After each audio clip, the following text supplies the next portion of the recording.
नमस्ते सदावत्सले मातृभूमि। एक ऐसा विषय जो हिंदुस्तान के अंदर बड़ा कंसर्न रखता है, बहुत ज़्यादा इम्पोर्टेंस रखता है। और इम्पोर्टेंस इसलिए रखता है कि भारतवर्ष में पाकिस्तान के विभाजन के बावजूद, यानी कि हिंदुस्तान के विभाजन में पाकिस्तान के निर्माण के बावजूद, जिसके बाद दो देश बने, पाकिस्तान और बांग्लादेश। इन दो देशों के लिए देश में आंदोलन कराया गया, देश में डायरेक्ट एक्शन लिया गया, देश में वोट करवाया गया। मुसलमानों ने पाकिस्तान बनने के पक्ष में वोट किया, हो सकता है 1-8% ने ना किया हो, जो जिनको लगता होगा नहीं यहीं पर रहेंगे, बाकी मुसलमानों ने ये वोट किया। अच्छा, एक बात मुझे बताइए, मेरे पिताजी, मैं अपने पिता की संतान हूँ, मेरे पिता का अपने भाइयों के साथ बंटवारा हो और उस बंटवारे में पिताजी तय कर ले, मैं भले ही माइनॉरिटी में हूँ, मैं ये कहूँ कि नहीं नहीं मैं तो बंटवारा नहीं चाहता, लेकिन पिताजी बंटवारा चाहते हैं और बंटवारा हो गया। अब उस बंटवारे के बाद सवाल ये है कि उस बंटवारे के बाद मैं पिताजी के घर में रहूँगा या फिर पुराने घर में रहूँगा। मुझे नया घर मिल गया, मुझे जगह अलग मिल गई, मेरे पिताजी को जगह अलग मिल गई, अब हम अपने पिताजी के घर में रहेंगे। हमने अगर ये कहा कि नहीं नहीं हमें बंटवारा नहीं चाहिए था, लेकिन घर में मेजॉरिटी लोगों ने, मेरे पिताजी, उनकी संतानें और सब ने मिलकर, मेरे भाई बहनों ने तय किया मेरे को छोड़कर कि नहीं हम नया घर लेंगे, हम बंटवारा करवाएंगे। तो अब बंटवारा हो गया। चूंकि मैं बंटवारा नहीं चाहता था, तो क्या मैं अब पुराने घर में चाचा के, ताया के घर में रहूँगा और ये कहूँगा कि नहीं नहीं मैंने तो बंटवारा चाहा नहीं था? या चाचा ताया ने एक कमरे में, मेरी आत्मा उनके साथ थी तो उन्होंने कहा नहीं नहीं तुम मेरे साथ रुक सकते हो, मैं उनके साथ रुक गया, तो क्या लीगली मुझे उनकी प्रॉपर्टी लेने का अधिकार था? क्या मुझे लीगली उन्होंने रोक लिया? उन्होंने बाकायदा कहा कि तुम रोक सकते हो, तुम भले आदमी हो, तुम्हारे पिता और भाई बहन चाहते हैं बंटवारा, लेकिन तुम भले आदमी हो, तुम हमारे बल के दिल के नज़दीक हो, तुम रह सकते हो। मैं रह लिया। उसके बाद अब मैं अगर ये कहूँ कि मेरे चाचा या ताया के जो बेटे हैं, बच्चे हैं, उनके हिस्से में मुझे भी हिस्सा चाहिए क्योंकि तुमने मुझे रोका था। मुझे अपने पिता के घर में हिस्सा नहीं चाहिए, पिता के घर में तो मेरे भाई बहन हिस्सा लेंगे क्योंकि उन्होंने बंटवारा मांगा था, लेकिन मुझे तो आपने रोका था, इसलिए आपके साथ रहना है और मुझे वो चाहिए। या फिर उस घर में, जिस घर में मैं रहता था या जिस घर में हम रहे या मेरे चाचा ने रोक लिया, उसमें मेरी कुछ स्टडी रूम था, उसमें मेरी कुछ पूजा की पद्धति थी, उसमें कुछ मेरा अपनी टेबल पड़ी थी, उसमें कुछ मेरा अपना अच्छा सा था, या कोई स्थान पर मैं बैठा करता था। मैं कहूँ कि ये तो मेरे पहले से, पार्टीशन से पहले से मेरा है, इसलिए मुझे मिलना चाहिए, इसलिए ये तो मेरा ही है। भले ही पिताजी बंटवारा करवा कर सब ले गए, पूरे घर के हिसाब से ले गए, लेकिन चूंकि आपने मुझे रोका था, इसलिए पुराने घर में भी जो मेरा मंदिर है, पुराने घर में जो मेरी टेबल है, पुराने घर में जो मेरा वॉशरूम है, पुराने घर में जो मेरा कमरा है, वो सब मेरी ओनरशिप में रहना चाहिए, वो मेरा है क्योंकि वो प्री पार्टीशन है। कितनी सही बात है वो। या मैं कहूँ मेरे घर में मेरे चाचा ताया के बच्चों में भी मेरा रिजर्वेशन होना चाहिए क्योंकि मैं ये लेकर आया हूँ। भारत में तो ऐसा ही हुआ, पार्टीशन हुआ, एक कौम ने पूरी मांगा कि हमें पाकिस्तान चाहिए, कत्लेआम किया, पाकिस्तान मिल गया। उसके बाद नेहरू जी का दिल पिघल गया, पिघलने के बाद उन्होंने कहा सब कोई तो नहीं मांग रहा था, तुम रह सकते हो। वो जो रुके उनको वो रिजर्वेशन चाहिए जो पब्लिक प्रॉपर्टी थी, उनको वो रिजर्वेशन चाहिए जो उससे पार्टीशन से पहले स्कूल बनाए गए थे, उनको वो पार्टिकुलर माइनॉरिटी चाहिए जो पहले से कॉलेज बने हुए थे। फिर पाकिस्तान किस लिए लिया था? इस पर जरा सोच कर लिख कर बताइए कि वाकई में मैं अपने चाचा ताया के घर में जो मेरा कमरा था पहले से, उसमें मेरा अधिकार है या नहीं है, या फिर मुझे अपने पिता के घर में अधिकार है। अब नेहरू जी मान गए, नेहरू जी ने कानून भी पास कर दिए, उस समय कह भी दिया कि नहीं ये ऐसा होना चाहिए, और वो प्रॉपर्टियां वक्फ बोर्ड को भी दे दी, वो स्कूल माइनॉरिटी भी घोषित कर दिए, माइनॉरिटी के लिए कानूनन कुछ अधिकार बना दिए। कानून बन गया, ठीक है, लेकिन मोरालिटी के आधार पर बताइए, लीगली बताइए, पार्टीशन थ्योरी के आधार पर बताइए, क्या वो सही था? क्या जस्टिफाई किया जा सकता है इस कृत्य को? क्या अधिकार दिया जा सकता है? कॉन्स्टिट्यूशन कुछ भी कहता हो, लेकिन ये तो कहानी प्री कॉन्स्टिट्यूशन की है। कॉन्स्टिट्यूशन में लिख देने से क्या वो मेरा हो जाएगा? क्या वो उनको अधिकार मिलना चाहिए? बहुत सारे सवाल हैं। अब उन सवालों में अलीगढ़ मुस्लिम यूनिवर्सिटी आई, पार्टीशन से पहले बनी थी। अलीगढ़ मुस्लिम यूनिवर्सिटी ने ही सब कुछ खेल खेला। जामिया मिलिया उस समय बनाई गई थी, जामिया मिलिया ने बड़ा खेल खेला। तमाम यूनिवर्सिटियां बनी थी, तमाम इंस्टीट्यूशंस बने थे, तमाम मदरसे बने हुए थे। सहारनपुर जैसे मदरसे बड़े बड़े हुआ करते थे, देवबंद जैसे, वो सब यहीं रहे। नेहरू जी ने उनको संरक्षण भी दिया, कानून भी पास किया, माइनॉरिटी के राइट भी दिए और उनसे कहा तुम रोक सकते हो। कुछ लोग यहां रुके भी, और फिर वो जो पार्टीशन के बिहाफ पर पाकिस्तान को मिल गया, वो यहां भी जो था वो क्लेम कर गए। हालांकि पाकिस्तान ने उस पर ट्रस्ट बोर्ड बना दिया और वो सारी ज़मीनें, चाहे वो मंदिर की ज़मीन हो, वो गुरुद्वारे की ज़मीन हो, या फिर वो किसी धर्मशाले की ज़मीन हो, या किसी गौशाले की ज़मीन हो, वो सारी पाकिस्तान सरकार हो गई। भारत में क्यों नहीं हुआ? वो माइनॉरिटी इंस्टीट्यूशन, वो हिंदुओं के इंस्टीट्यूशन जो पाकिस्तान में चल रहे थे, वो भी सारे पाकिस्तान सरकार हो गए। भारत में क्यों नहीं हुआ? ये बड़ा प्रश्न है। तो माइनॉरिटी के राइट दे दिए गए और राइट देकर उन सबको संरक्षित कर दिया गया, उनको माइनॉरिटी इंस्टीट्यूशन घोषित किया गया। आर्टिकल 29, आर्टिकल 30 में बाकायदा माइनॉरिटी उनको कहा गया और पूरे फंडामेंटल राइट दिए गए। अब आज़ाद भारत में कोई मंदिर है, हिंदू वहाँ जाते हैं, वहाँ पूजा पाठ करते हैं और वहाँ धन चढ़ाते हैं। उनकी मान्यता है कि वो धन चढ़ाते हैं। उस धन चढ़ाने पर बोर्ड भी लगाए जाते हैं कि भाई एक नई यूनिवर्सिटी मंदिर बना रहा है, आप डोनेशन दे सकते हैं। लोग वहाँ जाते हैं मंदिर पर, चूंकि मंदिर बना रहा है, मंदिर प्रशासन बना रहा है, तो लोगों ने वहाँ खुलकर डोनेशन दिया। पूरे विश्व से लोग आते हैं, डोनेशन दिया।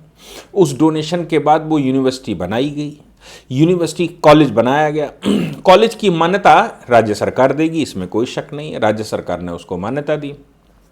राज्य सरकार के द्वारा जब मान्यता मिल गई तो अब नंबर आएगा एडमिशन का। एडमिशन तो नीट से होगा, जो स्टेट बोर्ड होता है वो स्टेट बोर्ड उसमें आएगा। स्टेट बोर्ड ने क्या किया कि जो काउंसलिंग की और काउंसलिंग के बाद जो एडमिशन दिया, वो मंदिर के द्वारा बनाई गई यूनिवर्सिटी में 50, पहला चूंकि पहला सेंक्शन था तो 50 लोगों का सेंक्शन दिया, डॉक्टरों का। उन 50 में 42 मुस्लिम्स थे, 84%। एक सिख हिंदू ही है। हम टोटल 8 हिंदू मान लें, 7 एक सिख और 7 अदर्स हिंदू। 8 लोग केवल उस एरिए के या उस मान्यता को रखने वाले जो मंदिर बना रहा है, और मंदिर विश्व प्रसिद्ध मंदिर है। आप सोचिए कि कितना इंसाफ है। अच्छा, जो यूनिवर्सिटी का बोर्ड है वो भी यूनिवर्सिटी ने ही बनाया होगा या स्टेट गवर्नमेंट ने बनाया होगा। स्टेट गवर्नमेंट ने जिन लोगों को बिठाया उन्होंने काउंसलिंग की, वही सीट अलॉट करते हैं। उन्होंने 42 सीटें अलॉट कर दी मुसलमानों को। अब बताइए, उस क्षेत्र में उस मंदिर को मान्यता देने वाले, उस मंदिर में पूजा करने वाले, उसमें डोनेशन देने वाले, उनको ज़मीनें देने वाले, उनको उस आस में प्रयास करने वाले, मंदिर को समझाने वाले, बोर्ड को समझाने वाले, इनके दिल पर क्या बीतेगी?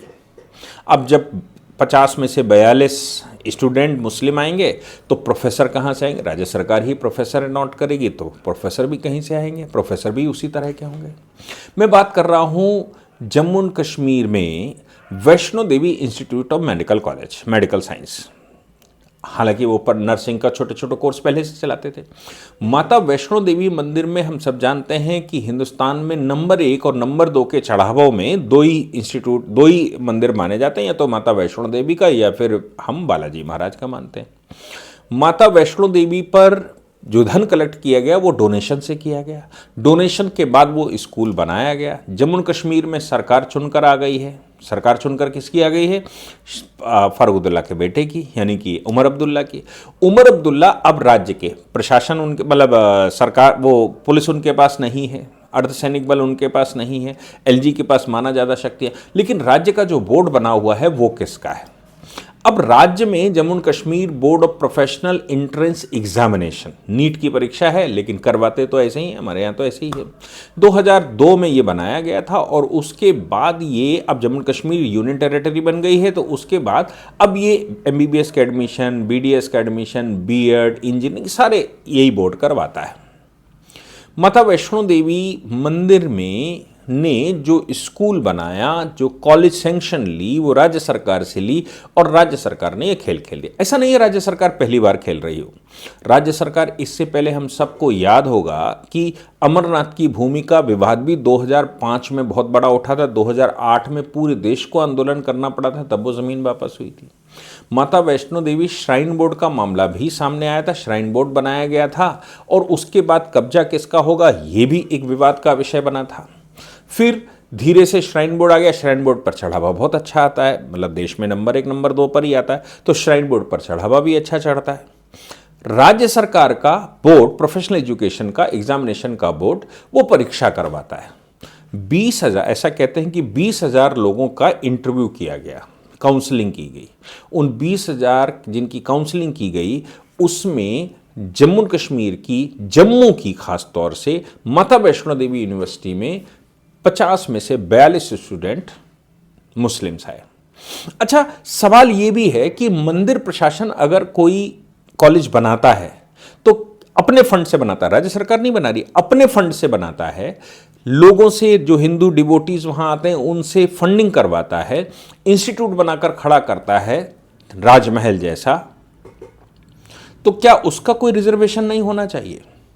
अगर अलीगढ़ मुस्लिम यूनिवर्सिटी में जो पार्टीशन से पहले बनी, पाकिस्तान निर्माण भी हो चुका, पाकिस्तान में वो सब लोग चले गए, अलीगढ़ मुस्लिम यूनिवर्सिटी में 2-3% प्रोफेसर रह गए थे और उसके अलावा सब हिंदू उस समय लिए गए, धीरे धीरे करके वो फिर वही स्थिति में आ गए।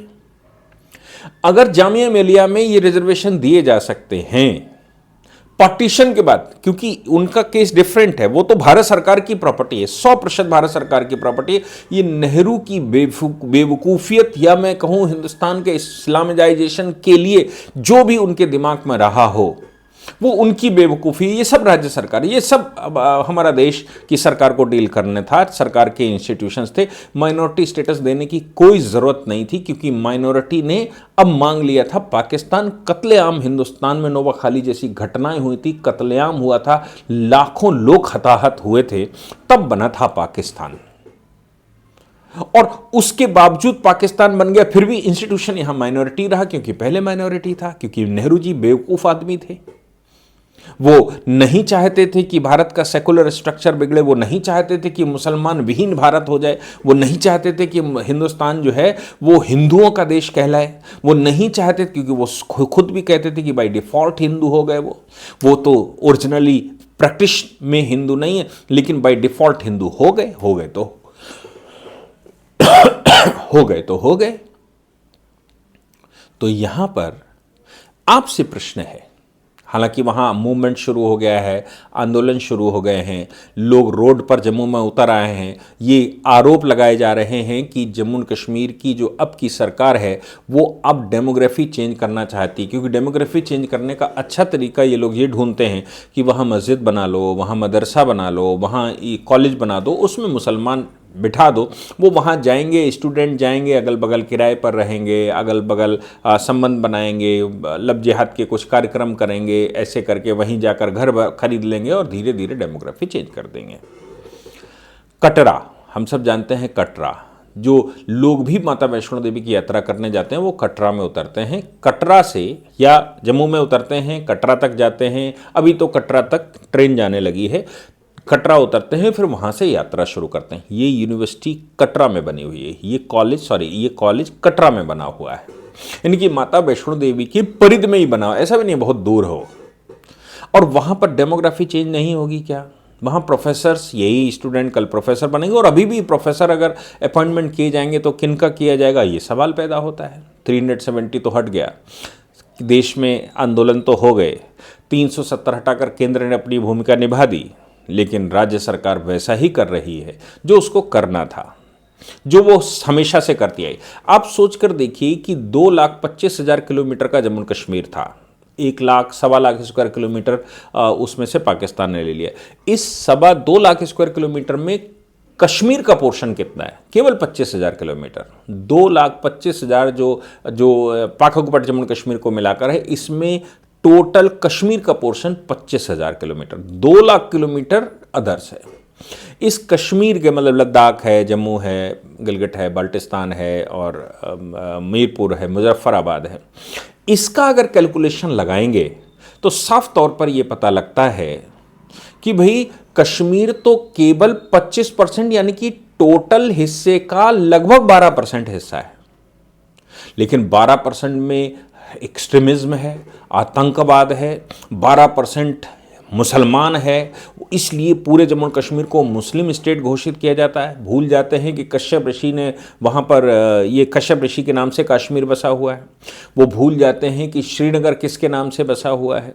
वो भूल जाते हैं लोग, मतलब भूल क्या जाते हैं, ये नेहरू जी की भारत एक खोज जो डिस्कवरी है ना भारत की, नेहरू जी की, वो मुस्लिम स्टेट उसको बताते हैं। कल्हड़ की राजतरंगिणी पढ़ते नहीं हैं, वहाँ पर शैविज्म की कश्मीर शाखा को पढ़ते नहीं हैं, वहाँ बौद्ध संगीत हुई वो किसी को मालूम नहीं है, वहाँ हिंदू राजा ही हमेशा रहे किसी को मालूम नहीं है, वो हिंदुओं की तपोभूमि रही है किसी को मालूम नहीं है।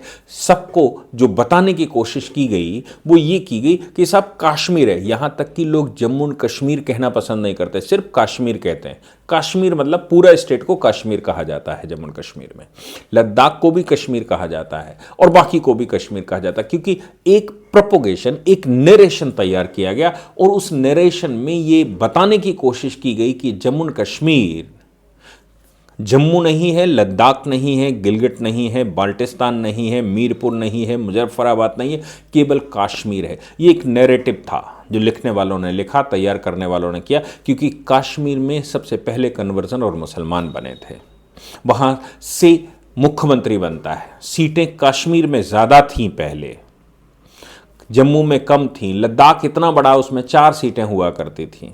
आप सोच कर देखिए कि हमारे देश में हमारी नाक के नीचे हमारी भूमि का क्या हाल होता रहा। अभी भी ना चेते, अभी भी ना सुधरे, अभी भी नहीं सोच पाए, और ये सोचते रहे हमने सरकार बना दिया, काम ख़त्म हो गया।